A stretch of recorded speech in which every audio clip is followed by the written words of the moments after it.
Taylor Barrett, informative speech. When I was 5, I started having this horrific nightmare. I was trapped in the backseat of my mom's car and we were sinking into a river. And I always woke up screaming, swearing that I was drowning when I was really just tangled up in a bundle of covers.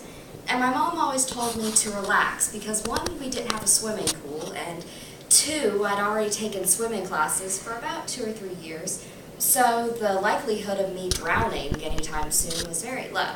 And she told me to just get over my dream because honestly, it didn't mean anything. Well, to this day, I'm still terrified of drowning, to the point where I won't even get in the swimming pool unless I'm absolutely dying of heat.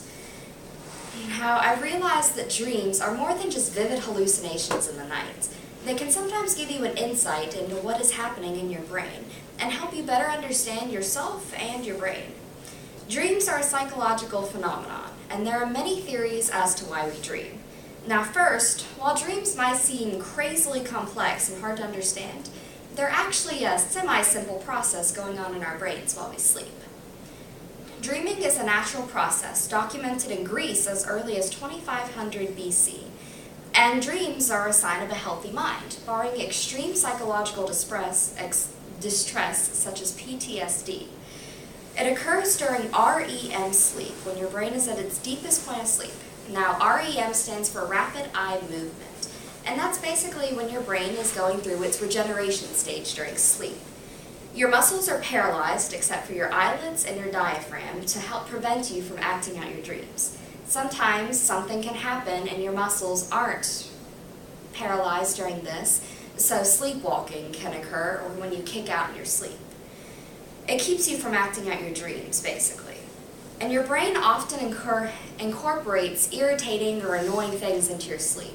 Like when you swear your alarm went off, but it somehow magically turned itself off, you can blame that on your REM cycle. It helps you get the recommended amount of sleep every night. Now, dreaming is characterized by vivid emotions, colors, and situations, according to the National Institute of Health in 2000 study. Now, this is because your prefrontal cortex is suppressed. A quick lesson for anyone who didn't know what that is. Your prefrontal cortex is located at the front of your brain, and it's called the logical center, or the reasoning center, because that's where your brain figures out what is real and what is your imagination. Well, this part of your brain is suppressed completely when you dream. So, you think that what you're dreaming is real because your brain thinks it's real, basically. Now, lucid dreamers, that's when you can control your dream and you can make your dream do certain things. Well, that's when your prefrontal cortex is still active, so you can control what's happening in your dreams. While we know a lot about what happens when you dream, the reason why we dream still remains a mystery to this day. In ancient times, people believed that dreams were messages or prophecies, according to the Encyclopedia Britannica in 2003. The Greeks, for example, had to proclaim their dreams in the center of the town. That way, if it happens, the person who proclaimed this would become a new prophet. And the Hebrews especially focused on dreams heavily in their Bible. In the King James Edition, there were about 33 mentions of dreams just in the book of Job alone. Now today, according to Lana Simmons, a PhD, there are no widely accepted reasons as to why we dream. Some scientists think it helps connect and organize your memories of a past time. That way you can apply what happened last time to what's going on in your life this time. Some scientists say that it helps you to discard unnecessary and painful memories, so the emotional centers in your brain can heal. While other scientists say that it helps you practice a response to a threat. Say, for example, taking a test that you haven't studied for or being caught in your underwear in public.